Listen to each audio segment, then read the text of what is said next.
If you ever felt like you're doing everything right, you work long hours, you earn a good salary, but your bank account just isn't reflecting that effort, I've been there.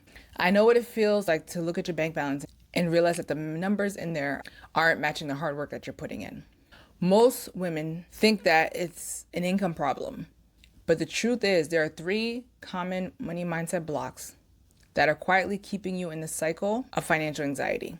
In this video, I'm going to show you how to bridge the confidence gap that makes you feel like you're bad with money, even though you're more capable than you think. The real reason why you feel like no one taught you about finances and how to overcome that.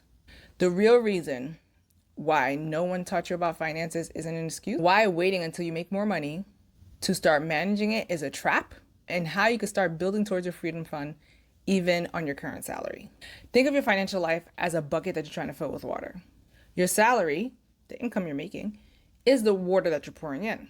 Now, most people think that their bucket is not getting full because they need a bigger faucet, therefore more water, aka more income. But if the bucket has holes in the bottom, no matter what you do, that water level is never going to rise. And it doesn't matter how much you blast that faucet.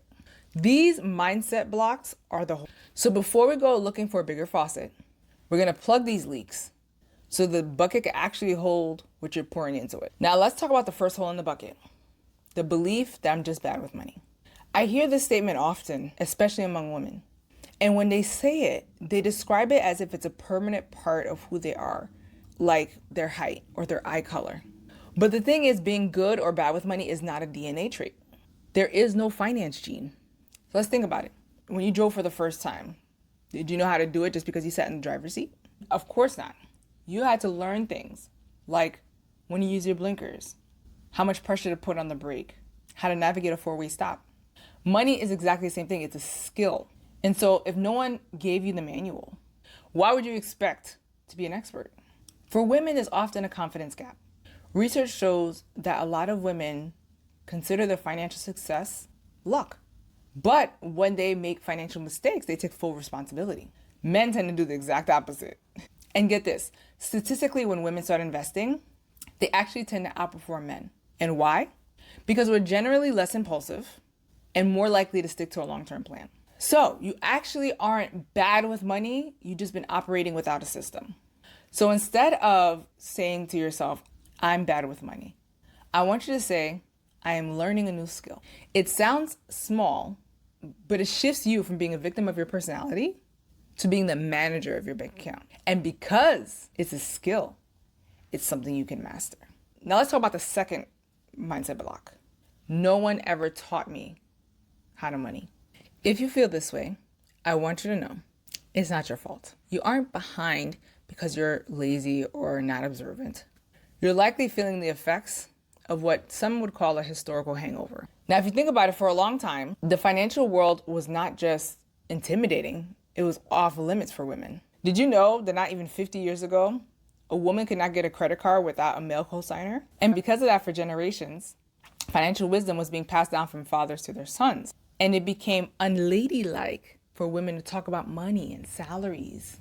And we should just be careful with our money while someone else handled the complicated stuff. So if you ever feel like you missed the memo that everyone else got but you didn't, let me tell you, that memo never got sent to you. But here's the good news. Even though it's not your fault that you weren't taught, it is your opportunity to learn now. You don't need to go back to school for a finance degree in order to do this. This shift happened when you stop waiting for everything you need to know to just fall into your lap. You can start today by simply aligning your spending with your values. When you start asking, does this purchase actually bring me closer to the life I want? You're already doing more advanced financial planning than most people ever will. Now, the third hole in the bucket could be the most dangerous one of all because it feels so logical. It's the belief that I'll learn how to money once I'm making more. There's no point in learning now. A lot of times we convince ourselves that if we just had a $10,000 raise, a bigger bonus, our financial stress would just vanish. But the truth is, more money usually just magnifies your existing habits. If your bucket has holes in it, turning up the faucet does not close the leak.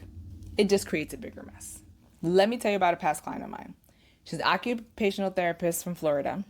And when we started talking, she was incredibly nervous, even anxious, for having anyone, including me, Look at her finances. At the time, she's working hard, but she only had $250 in her savings, and she had no clue where her money was going every month. And that not knowing was causing so much anxiety. We didn't wait for her to get a promotion, a new job, more shifts. We implemented a paycheck plan together, a system for the money that she was already making. Within just 3 months, she saved $2,500. Think about that. Her salary didn't change. Her bills didn't magically disappear. What changed was her system. She just mastered what she already had. That's where your power is. You don't need to wait until you hit a magical number to start building your freedom fund. You just need to prove to yourself that you are the manager of your money. If you can't manage $100, you're not gonna be able to manage 1,000. So start small. Even if it's automating $40 per paycheck into a separate account, you're plugging up that leak in your bucket and proving that you're in control. And once you start plugging these holes and you begin to see that savings account grow, like my client in Florida did, a really strange thing usually happens. You finally have the money, you've done the work, you've built a system, but then you go buy something for yourself, something you actually want, and you feel this immediate wave of guilt, despite the fact that it's built into your system. It's like your brain is stuck in that old cycle of anxiety, even though your bank account is telling a different story. If you ever felt like you had to justify every penny that you spend on yourself, or if you feel bad for not putting every extra dollar towards a bill, you need to watch this video right here. I'm breaking down exactly how to release that spending guilt so you can actually enjoy the money you're working so hard to manage. Click right here and I'll see you there.